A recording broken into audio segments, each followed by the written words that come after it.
9장 의지와 노력만으로는 변할 수 없다. 쿠르트 레빈.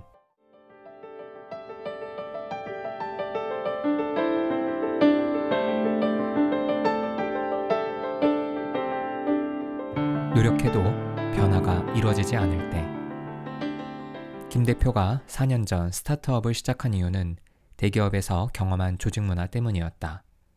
대학 졸업과 동시에 대기업에 입사한 그는 친구들의 부러움을 한몸에 받았다.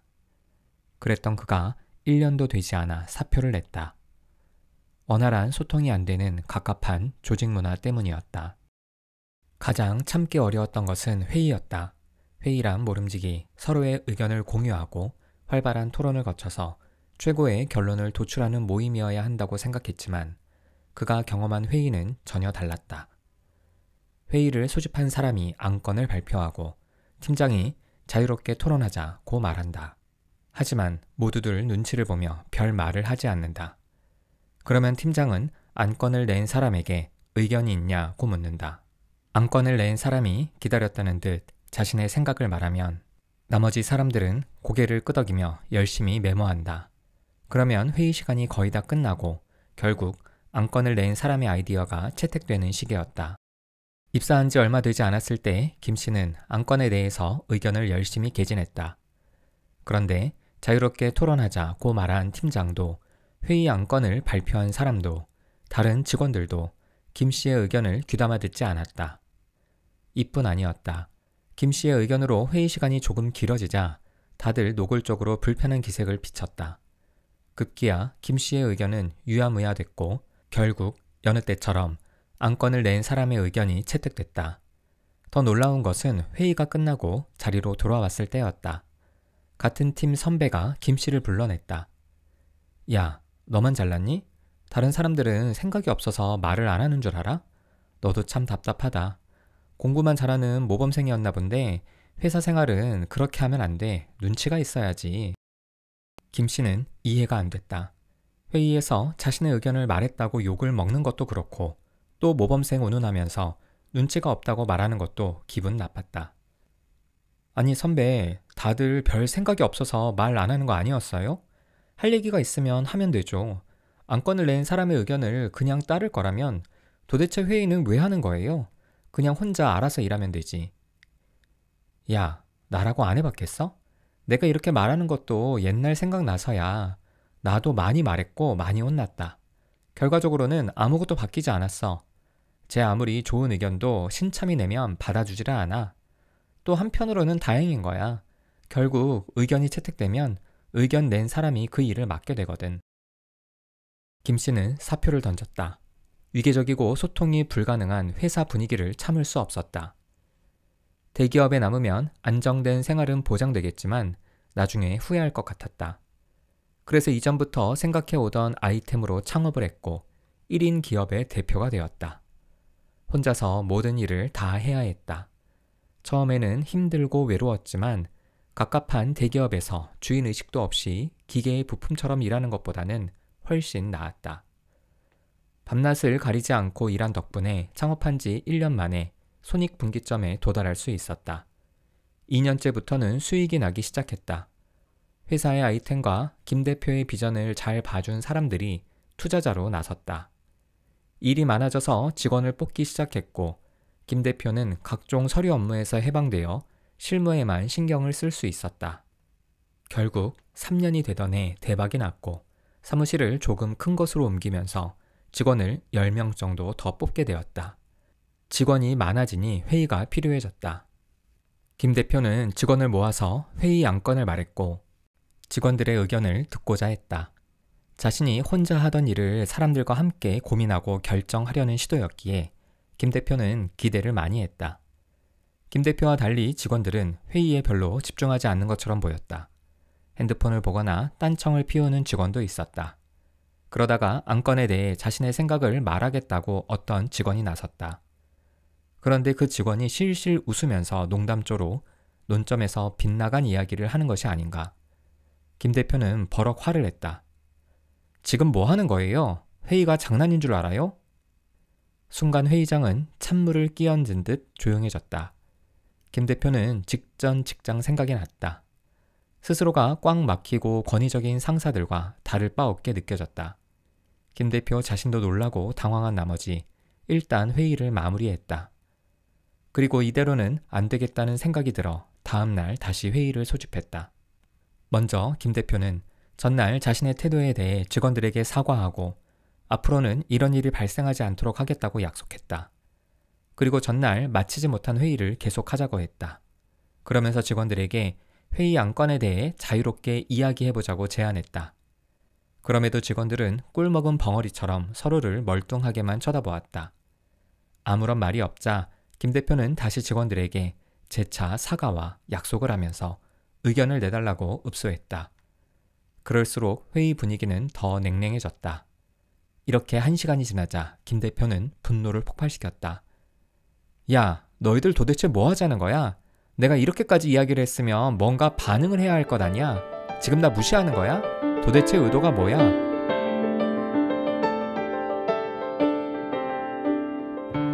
행동 변화를 위해 필요한 것. 많은 취준생들이 입사를 꿈꾸지만 정작 입사에 성공하면 퇴사를 꿈꾼다.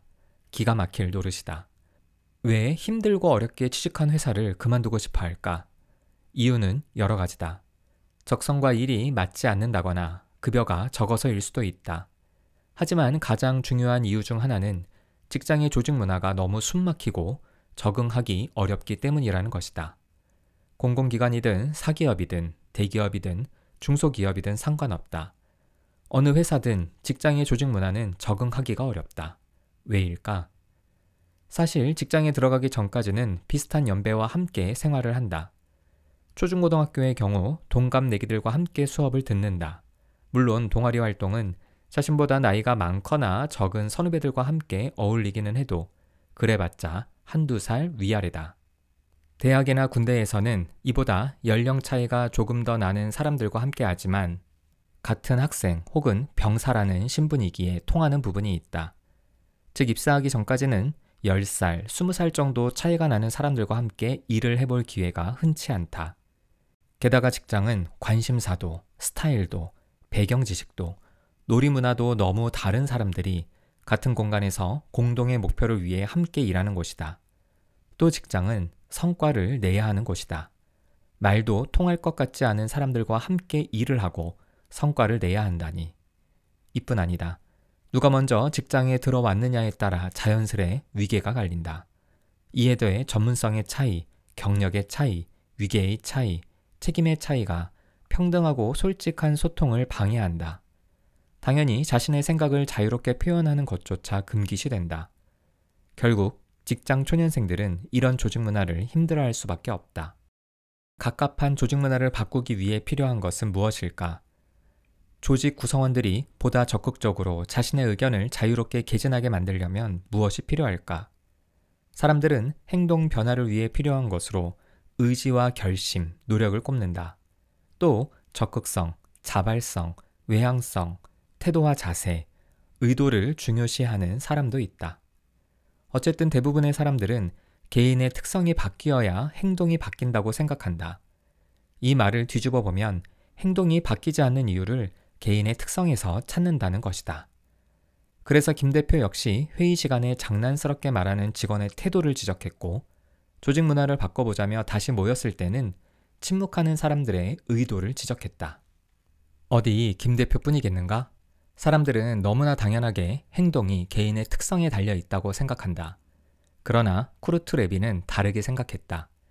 행동은 개인의 특성에만 달려 있는 것이 아니라 그가 처한 환경 역시 중요하게 영향을 미친다고 말이다. 쉽게 말해 같은 사람들이 모여서 회의를 하더라도 딱딱한 의자와 사무용 책상에 둘러앉을 때보다는 바닷가 모래사장에 둘러앉을 때 훨씬 많은 이야기가 오고 갈 수 있다는 것이다. 또 대면으로 회의를 할 때와 온라인으로 회의를 할 때는 분명한 차이가 존재할 것이다. 직접 말로 하기보다는 각자의 생각을 종이에 적게 하면 또 다르다. 비공개로 회의할 때와 공개적으로 회의할 때도 마찬가지다. 행동이 개인의 특성뿐 아니라 환경에 영향을 받는다는 레빈의 주장을 공식으로 나타내면 다음과 같다. B는 F, 가로 열고, P, N, E, 가로 닫고. 이 공식은 수학 공식이 아니다. 레빈의 주장을 간단 명료하게 표현한 것이다. 인간의 행동, behavior는 개인, person과 환경, environment의 함수, function이라는 뜻이다. 레빈이 활동하던 20세기 초반 심리학자들은 인간의 행동을 설명하기 위해 개인의 마음에만 집중했다. 환경이 미치는 영향을 고려하던 사람은 없었다. 레빈이 첫 번째 사람이었다. 이 때문에 레빈은 사회심리학의 아버지라고 불린다. 사회심리학이란 사람의 행동에 미치는 환경의 영향을 연구하는 분야다. 사회심리학을 제외한 다른 분야들은 환경보다는 행동에 미치는 마음을 주로 연구한다. 예를 들면 기억과 판단, 동기와 정서, 의식과 무의식이다. 반면 사회심리학자들은 어떤 사람이 혼자 있을 때와 누군가와 함께 있을 때, 또 군중 속에 있을 때와 친밀한 사람들 사이에 있을 때 어떻게 행동하는지를 연구한다. 더 나아가 사회심리학은 문화의 차이가 어떤 식으로 생각과 행동의 차이를 만들어내는지를 연구하는 문화심리학과도 연결된다. 그렇다면 레빈의 입장에서는 조직 문화를 바꾸기 위해서 무엇을 해야 할까? 레빈을 비롯한 사회심리학자들은 행동을 바꾸기 위해서는 개인의 특성뿐 아니라 개인에게 미치는 환경의 영향을 고려해야 한다고 조언할 것이다.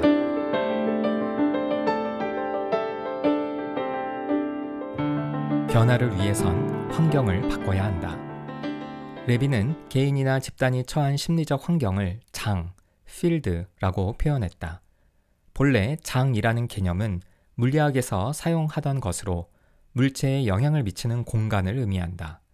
이 공간은 아무것도 없는 무의 상태가 아니라 물체에 영향을 미치는 힘이 존재하고 있다. 물리학을 잘 모르는 사람도 한 번쯤은 들어봤을 자기장이 대표적이라고 할 수 있다. 자기장은 자석이나 전류에 의해 자기력이 작용하는 공간을 말한다. 레빈은 이 개념을 심리학에 응용했다. 개인의 행동에 영향을 미치는 것은 그가 처한 환경, 즉 장이라고 했다. 그리고 그 장에는 두 힘, 즉 새로운 변화를 추구하는 힘인 추진력과 기존의 행동을 고수하고 변화에 저항하는 힘인 억제력이 존재한다고 말했다. 현재 나타나는 행동은 두 힘이 적절한 균형을 이루는 지점에서 나타나는 것이다. 레빈은 추진력과 억제력이 인간의 행동에 얼마나 강력하게 영향을 미치고 있는지 알기 위해서는 변화 과정을 겪어보는 것이 중요하다고 주장했다. 세상 만사 언뜻 보면 모든 것이 자연스럽고 안정돼 보인다.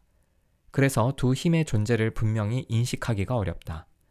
하지만 현재의 행동을 변화시키려고 하면 그 행동에 영향을 미치고 있는 두 힘의 위력을 분명하게 느낄 수 있다. 이런 면에서 레빈은 변화시키고자 노력해야만 이해할 수 있다고 말했다. 대부분의 사람들이 이해해야만 변화시킬 수 있다고 생각하는 것과 정반대다. 김 대표가 경험했던 조직 문화를 예로 들어보자. 만약 김 대표가 대기업의 조직 문화를 경험하지 않았다거나 자신이 창업한 스타트업의 조직 문화를 바꾸려고 시도하지 않았다면 활발하게 의견을 주고받아야 하는 회의에서 침묵하는 행동을 그저 개인의 습관이나 조직의 관습 정도로 치부해버리고 말았을 것이다. 그러나 김 대표가 이런 조직 문화를 바꾸려고 하자 조직 문화를 둘러싼 두 힘을 분명히 이해할 수 있게 됐다. 다시 말해 같은 팀 선배도 느끼고 있듯이 보다 바람직한 회의 분위기를 만들기 위해서 침묵을 깨고 활발하게 의견을 주고받으면서 의사소통을 하고 싶어하는 힘, 추진력도 확인할 수 있었고, 반면 꾸중을 받거나 일을 떠안을까봐 자신의 의견을 적극적으로 드러내거나 말하지 않으려는 힘, 억제력도 확인할 수 있었다. 모든 행동에는 언제나 추진력과 억제력이 영향을 미친다. 행동을 둘러싼 장에서 행동에 미치는 힘을 제대로 이해하지 못하는 사람들은 변화를 아주 쉽게 생각한다. 이들은 자신보다 높은 자리에 있는 사람의 행동이 잘못되었다고 판단하면서 자신이 저 자리에 오르게 된다면 저렇게 행동하지는 않을 것이라고 확신한다. 대기업에 다니면서 너무 힘들었던 김 대표도 그래서 퇴사를 하고 창업을 했다. 자신이 창업에 성공해 많은 직원을 거느리게 된다면 새로운 조직 문화를 만들 수 있을 거라 확신했을 것이다. 현실은 달랐다. 직원을 거느리게 된 김 대표도 자신의 직위를 이용해 직원들을 누르려고 했다. 자신이 싫어했던 상사의 모습을 재현한 셈이다. 심지어 수평적 조직 문화를 만들어 보자면서 회의를 재개한 상황에서도 직원들을 꾸짖으면서 위계적 조직 문화를 직접 만들었다. 어디 김 대표뿐일까? 다수의 젊은이들은 직장에 들어가서 자신의 생각만 이야기하고 상대의 이야기를 들으려 하지 않는 윗세대를 꼰대라면서 비난한다. 자신들은 절대로 저렇게 되지 않을 거라고 확신한다. 그러나 시간이 지나 자신들이 윗세대가 되고 신참들이 들어오면 신참들이 문제라고 생각하고 말을 못 알아듣는다고 비난한다. 어느 순간 자신도 꼰대가 된 것이다. 특히 요즘은 직장에서 경력이나 나이보다는 능력으로 승진을 하는 경우가 많다. 그래서 나이 어린 사람이 자신보다 나이가 많거나 동년배인 직원들을 관리하기도 하는데 이들도 다르지 않아 젊은 꼰대라 불린다. 어떤 이들은 조직의 구성원 모두가 같은 마음이면 변화가 쉬울 거라고 생각한다. 만약 김 대표가 이런 생각을 가지고 직원들을 1대1로 만나서 수평적 조직 문화에 대해 설명하고 동의를 구한다면 어떻게 될까? 직원들은 대표의 제안을 거절하기 어려울 것이다. 이때 김 대표 입장에서는 모두가 동의했으니 변화는 식은 죽 먹기라고 생각할 수 있다. 그래서 회의를 소집해 직원들에게 모두가 동의한 대로 이제는 회의에서 자신의 의견을 편하게 이야기해 봅시다. 수평적 조직 문화를 만들어 봅시다. 시작! 이라고 선언하면 모두가 기다렸다는 듯이 활발하게 자신의 의견을 개진할 수 있게 될까? 아니다. 오랜 시간 동안 지속되었던 행동을 단순한 동의만으로 변화시키기는 어렵다. 행동의 변화는 단지 개인의 결심과 노력만으로 가능하지 않다. 그래서 변화를 위해서 레비는 행동에 영향을 미치는 추진력과 억제력을 고려하라고 말한다. 김 대표가 원하는 수평적 조직 문화를 만들려면 우선 현재 행동이 유지되도록 하는 두 힘의 영향을 정확히 파악해야 한다. 먼저 수평적 조직 문화라는 새로운 목표를 향한 추진력이 무엇인지 따져보자. 기업은 이윤을 추구하는 조직이다. 이윤을 추구하기 위해서는 일의 효율성이 중요하고 이를 효율적으로 하기 위해서는 여러 구성원들이 정확하고 신속하게 서로의 의견을 공유할 수 있어야 한다. 여러 사람이 일을 하는 데 있어서 의사소통이 자유롭고 원활해야 일의 효율이 높아지고 더 많은 이윤을 추구할 수 있게 된다. 추진력만 생각하면 변화는 매우 당연해 보인다. 그런데 새로운 목표로 나아가지 못하고 현재의 문제 행동이 지속되는 이유는 억제력 때문이다. 억제력은 어떻게 작동할까? 우선 회사에서는 의견을 개진한 사람이 이를 떠맡는 경우가 많다. 이 때문에 침묵하는 사람들이 적지 않다. 또 회의에서 의견을 말하게 되면 회의 시간이 길어지고 결국 자신의 개인 업무를 처리할 시간이 줄어들어 여러모로 손해가 된다. 억제력에는 이렇게 개인적인 이유 말고 문화적 이유도 중요하다. 우리나라는 집단주의 문화로 어린 시절부터 말 조심해야 하고 주변의 눈치를 살펴야 하며 남을 배려하지 않고 자기 주장을 하는 것을 이기적인 행동이라고 배웠다. 또한 위계를 중요시하는 분위기라서 어디를 가든 나이나 경력, 직급을 따지면서 위아래를 구분하는 경향이 있다. 아랫사람은 윗사람에게 공손해야 하고 반론을 제기하면 안 되며 윗사람도 아랫사람을 배려하고 존중해야 하는 것을 당연시하며 살아왔다. 이 때문에 위아래를 구분하기 시작하면 편안하고 솔직한 의사소통은 불가능해진다. 모든 행동에는 추진력과 억제력이라는 상반된 힘이 영향을 미치고 이 두 가지 힘이 균형을 이루는 지점에서 행동이 발생하고 지속된다. 김 대표가 경험했던 조직 문화, 즉 회의 시간에 사람들이 보인 행동도 마찬가지다. 소통을 지향하는 추진력과 변화에 저항하는 억제력이 사람들로 하여금 회의에서 말은 하되 꼭 필요한 말만 하도록 한 것이다.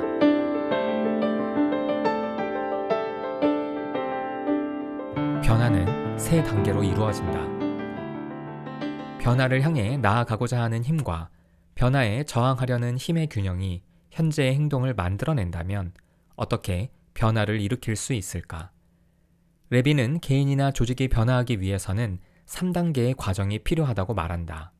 해빙, 이동, 재결빙.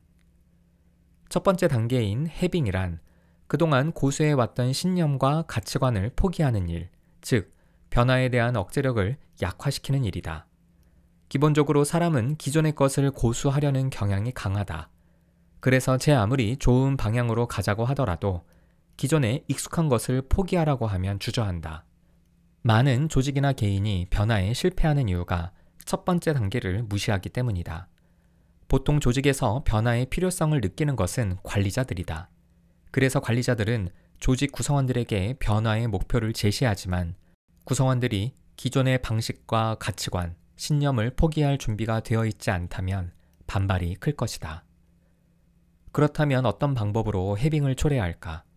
레빈은 2차 세계대전 중 미국 농무부로부터 한 가지 프로젝트를 의뢰받았다. 전쟁 중 식량난 부족을 해결하기 위해 가정주부들이 가축의 내장고기, 신장, 간, 심장, 창자 등을 식탁에 올리도록 하는 것이었다.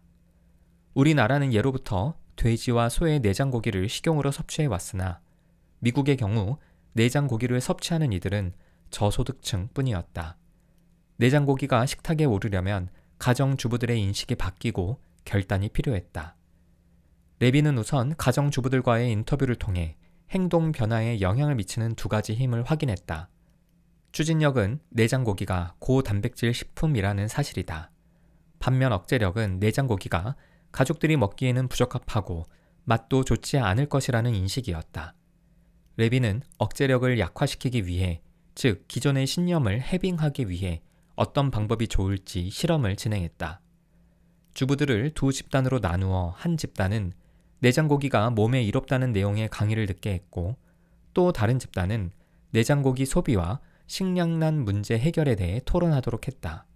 그 결과 강의 집단은 해빙의 효과가 없었지만 토론 집단의 경우 3분의 1의 주부들이 태도를 바꾼 것으로 나타났다.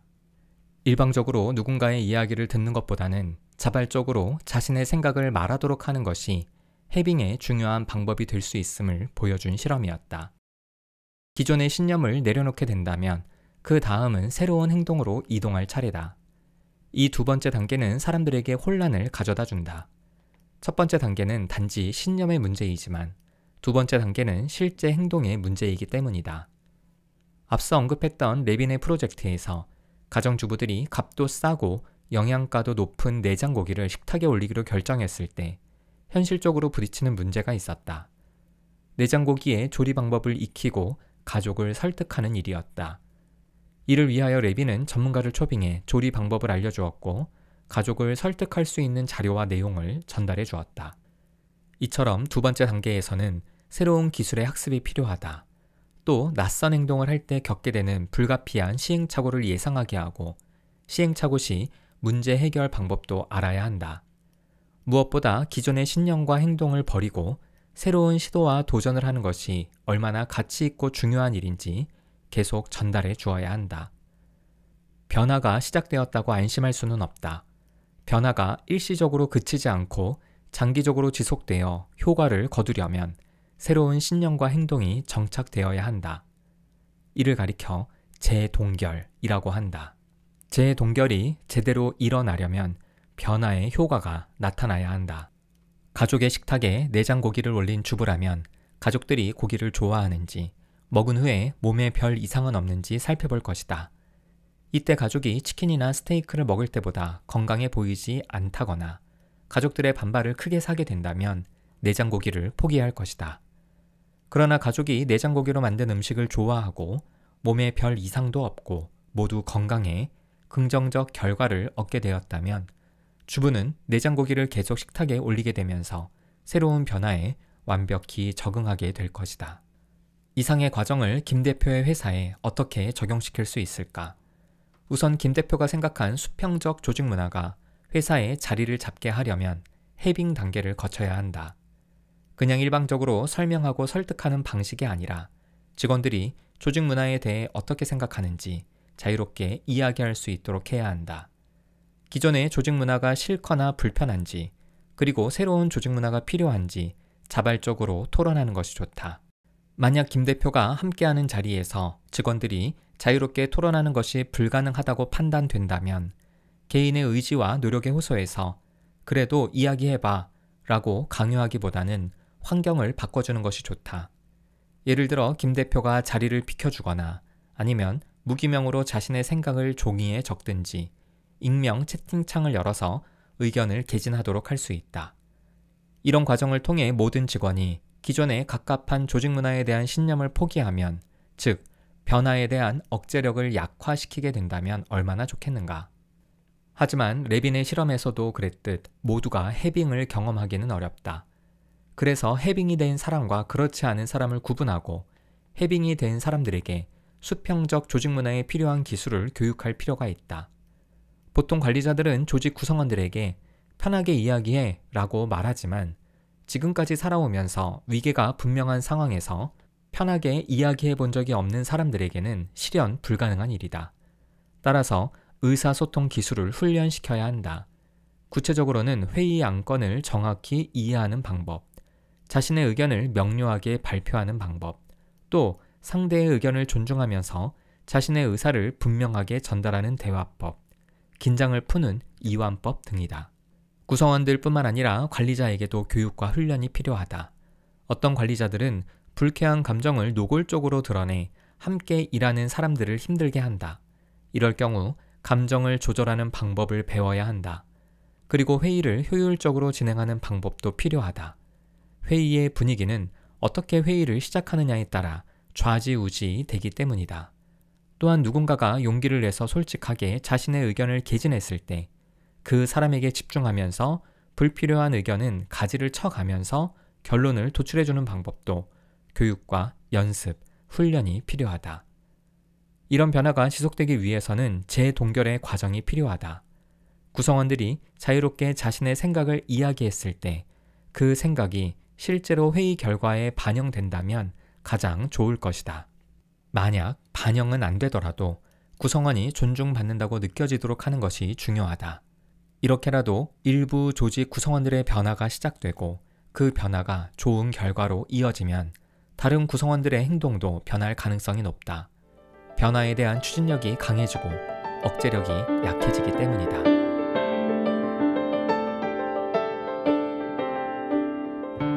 환경의 영향은 생각보다 크다. 레빈 이전의 심리학자들은 행동이 개인의 의지와 노력에 달려있다고 생각했지만 레빈은 개인의 환경도 고려해야 한다고 말했다. 레빈 이후 환경의 중요성에 주목하는 심리학자들이 나타나기 시작했고 이를 연구와 실험으로 증명하기 시작했다. 결국 환경이 인간의 행동에 미치는 영향을 연구하는 사회심리학이 심리학의 하위 분야로 자리 잡게 되었다. 이제 사회심리학에서 가장 유명한 3가지 실험을 소개하려고 한다. 먼저 쉐리프는 1930년대 자동운동 현상을 이용해 환경의 영향을 증명했다. 자동운동 현상이란 주변의 사물을 인식할 수 없을 정도로 어두운 곳에서 고정된 불빛을 보면 마치 불빛이 움직이는 것처럼 보이는 일종의 착시다. 안구가 미세하게 움직이면서 망막에 맺힌 불빛의 위치가 변하기 때문에 나타나는 현상이다. 실험자는 암실의 한쪽 벽에 작은 불빛을 비추고 3명의 참가자를 불러서 불빛이 움직이는지 확인해 달라고 했다. 참가자들은 불빛이 움직인다고 말했고 실험자는 어느 정도 움직이는지 말해달라고 했다. 3명이 보고한 값은 차이가 많이 났다. 그 다음 날에도 같은 실험을 했다. 그런데 이번에는 참가자 3명을 함께 불러서 다른 참가자들의 추정치를 듣게 했다. 다른 참가자의 대답을 들은 이들은 자신의 추정치를 다른 참가자와 비슷하게 수정했다. 다음 날도 그 다음 날도 같은 참가자들을 대상으로 같은 실험을 진행했는데 결국 마지막 날 3사람은 모두 동일한 추정치를 보고했다. 불확실하고 애매한 상황에서 자신의 주관을 버리고 타인의 의견을 따라가는 경향을 보인 것이다. 대략 20년 후 심리학자 애쉬는 쉐리프의 실험 결과가 당연하다고 생각했다. 상황 자체가 애매하고 모호해 타인의 의견을 참고할 수밖에 없다고 본 것이다. 그러면서 애매하지 않은 상황이라면 어떨지 궁금해했다. 즉, 자신의 판단을 확신할 수 있는 상황에서도 주변 환경의 영향을 받는지 알아보기 위해 실험을 고안했다. 실험자는 사람들을 커다란 책상에 둘러앉게 한 후 2개의 그림을 보여주었다. 그리고 왼쪽 그림의 선분이 오른쪽 그림의 세 선분 중 어느 것과 같은지 말해달라고 했다. 시력에 문제가 있지 않는 이상 왼쪽 선분은 오른쪽 그림의 C와 동일하다는 것을 명백히 알 수 있었다. 실험자는 자신의 왼쪽에 앉아있던 참가자부터 순서대로 답을 말해달라고 했다. 첫 번째 참가자는 A라고 답했다. 이후 마지막 참가자를 뺀 나머지 사람들은 모두 A라는 오답을 말했다. 드디어 마지막 차례였다. 모두가 오답을 말한 상황에서 마지막 참가자는 어떤 대답을 했을까? 사실 마지막 참가자를 제외한 다른 이들은 실험자로부터 미리 부탁을 받은 협조자들이었다. 그래서 오답을 말한 것이다. 모두가 틀린 답을 말했을 때 진짜 참가자는 어떻게 반응하는지를 알아보기 위한 실험이었다. 결과적으로 전체 참가자들의 37%가 오답에 동조했다. 한 번이라도 오답에 동조한 사람들은 75% 정도였다. 애쉬는 이 실험으로 무엇이 옳고 그른지 분명한 상황에서도 사람들은 환경의 영향을 받아 틀린 선택을 할 수 있음을 증명했다.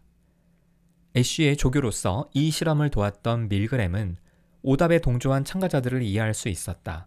오답에 동조한다고 해서 누군가가 피해를 입거나 큰 문제가 생기는 것도 아니니 이왕이면 타인의 의견을 따르는 것이 마음 편한 일이라고 생각했다.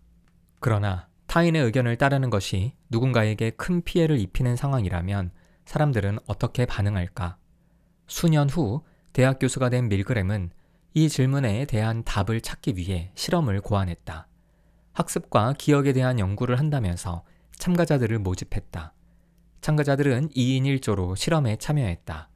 실험자는 교사와 학생 역할을 정해야 한다며 제비를 뽑게 했다. 한 사람은 학생, 다른 사람은 교사 역할을 맡았다.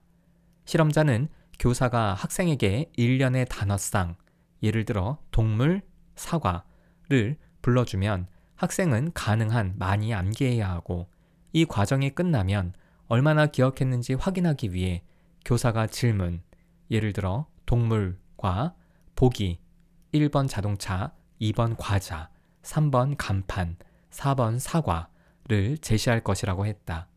이때 학생이 정답을 말하면 교사는 그 다음 문제로 넘어가지만 오답을 말하면 교사는 학생에게 전기 충격을 가해야 한다고 설명했다. 실험자는 학생을 실험실 옆방에 준비된 전기 충격 장치가 설치된 의자에 앉게 한 후 전기 충격을 피하지 못하도록 묶었다. 교사는 이 모든 과정을 지켜보았다. 그 다음 실험자는 교사를 실험실로 데리고 와서 전기 충격기가 놓여있는 책상에 앉게 했다. 전기 충격기에는 15V부터 450V까지 15V 간격으로 버튼이 있었다. 실험이 시작되었다. 두 참가자는 다른 방에 있었기 때문에 서로를 볼 수는 없었고 오로지 마이크와 스피커로만 소통할 수 있었다. 교사가 일련의 단어쌍을 불러주고 학생은 암기를 해야 하는 학습 절차가 끝나고 확인 절차가 시작되었다.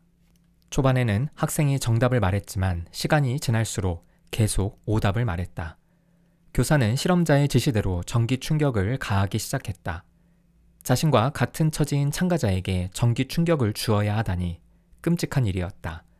게다가 학생은 120V의 전기 충격을 받았을 때 고통스럽다며 소리를 질렀고 150V에서는 실험을 멈춰달라고 요구했고 180V에서는 울부짖었다. 교사는 죄책감을 느낀 나머지 실험자에게 그만두겠다고 말했지만 실험자는 모든 책임은 자신이 질 것이니 계속하라고 단호한 태도로 말했다. 결국 300V에서 큰 비명이 들린 후 330V부터는 아무런 소리도 나지 않았다. 기절했거나 심장마비로 쓰러졌을지도 모르는데도 실험자는 실험을 계속하라고 요구했다. 결과는 충격적이었다. 실험에 참가한 40명 중 300V 이전에 실험을 그만둔 사람은 없었다.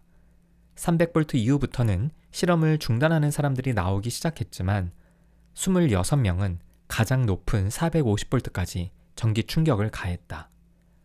어떻게 이런 일이 일어날 수 있을까?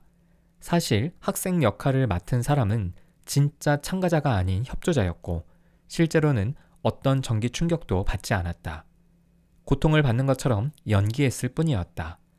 하지만 진짜 참가자인 교사는 이 사실을 모른 채 진짜 전기 충격을 가한다고 알고 있었다.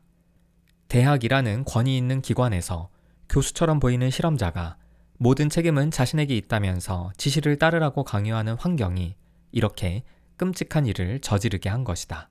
혹시 나라면 안 그랬을 텐데 라고 생각하는가? 당신은 여전히 환경의 영향을 무시하고 있는 것이다. 어떤 상황에서 옳은 선택을 하기 위해 필요한 것은 자신의 의지와 판단이 아니다. 환경이 미치는 영향을 정확히 인식하는 것이다. 그래야만 매 순간 자신의 행동이 스스로의 선택인지 아니면 환경의 영향 때문인지를 구분할 수 있다.